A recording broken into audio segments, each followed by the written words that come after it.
नमस्कार, आप देख रहे हैं नेक्स्ट 9 पॉलिटिकल बाइट में हूं आपके साथ सिराज। बिहार की सियासत में एक बड़ा खेल होता हुआ नजर आ रहा है।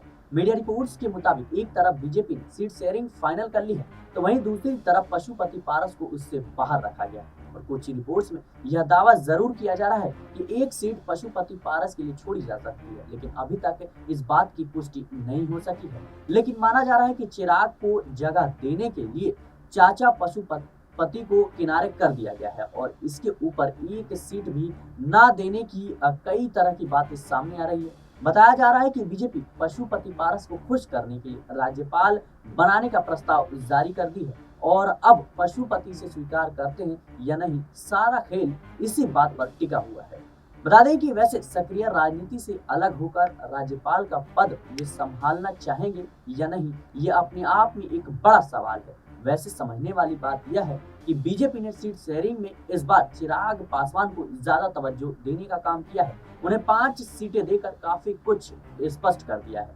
बिहार में जो है अब मोदी संग ही जो है हनुमान रहेंगे, इस बात की पुष्टि हो चुकी है। और कहीं ना कहीं अब हमें ये नहीं भूलना चाहिए कि पिछले बिहार विधानसभा चुनाव में चिराग की पार्टी ने ही नीतीश की जेडीयू को सबसे ज्यादा नुकसान पहुंचा था और कई सीटों पर नीतीश की पार्टी का वोट काटा गया था और उसी वजह से सीटों के मामले में जेडीयू काफी पिछड़ गई थी।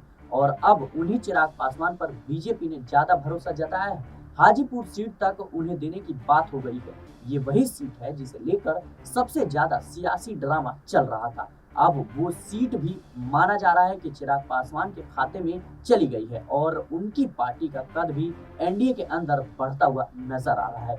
असल में बिहार की राजनीति में पासवान वोटर की भी अपनी अहमियत है और कहने को सिर्फ 6% है, लेकिन कई सीटों पर अपना प्रभाव रखते हैं। पशुपति पारस को लेकर कहा जाता है कि उन्होंने पार्टी पर जरूर अपना कब्जा जमाया, लेकिन रामविलास पासवान के कोर वोटर को बीजेपी के साथ नहीं जोड़ पाए। ऐसे में बीजेपी अब चिराग के जरिए ही उस वोट बैंक को अपनी कह सकते हैं पकड़ में बनाने की एक ऐलान कर रही है, एक फैसला कर रही है और जद्दोजहद में जुटी हुई है। वैसे जनसत्ता से बात करते हुए बिहार की सियासत पर मजबूत पकड़ रखने वाले कन्हैया भिलारी ने पिछले महीने ही इस सियासी खेल को समझ लिया था। कन्हैया भिलारी ने दो टूक कहा था कि रामविलास पासवान की विरासत पूरी तरह से चिराग पासवान पर जो है उनको ऊपर जो है शिफ्ट हो गई है और पशुपति पारस दावे कितने भी कर लें, लेकिन उनका समर्थन घटता जा रहा है। जो 6% के करीब पासवान वोटर हैं, वो भी अब चिराग के साथ दिखाई दे रहे हैं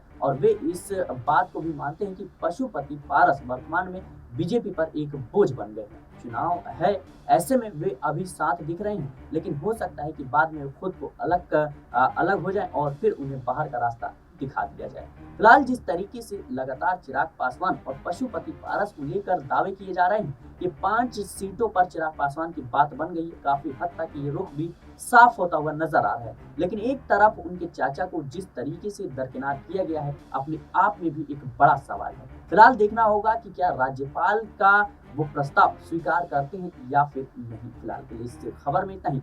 देश और दुनिया की तमाम खबरों के लिए बने रहे नेक्स्ट 9 पॉलिटिकल बाइट के साथ।